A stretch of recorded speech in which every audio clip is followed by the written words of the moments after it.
Sue Fisher, safe use of loppers. I use loppers a lot. What we're doing at the moment, Stan, can you pan round? We're clearing all the hemlock out of this bit of deciduous woodland where the saplings have now grown up big enough. So we have all this hemlock.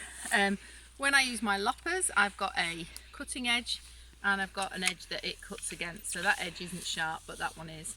When I use loppers, I have gloves on both hands, mainly because I have to drag bits and cut them and then drag them and cut them.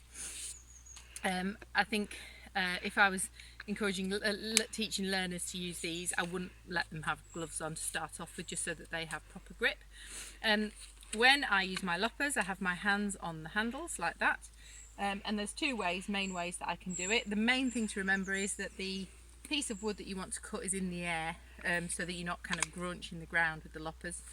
So if I want to cut with my loppers, I'm going to stand nice and strong and I'm just going to squeeze, and they cut really nicely. Camera down there, Stan. They cut really nicely and they trim all these side branches off, and what we then do is we keep the poles and we stack up all the side branches, and they make for good fire kindling. The other way that the loppers can be used is, I'm just going to get my glamorous assistant to hold this up. So if I was going to do this with some learners, then I would ask one of them to hold the loppers and one of them to hold the branch with two hands with gloves on their hands. And what I would do is I would just check that the learner was ready. Are you ready for me to cut? Never been more ready.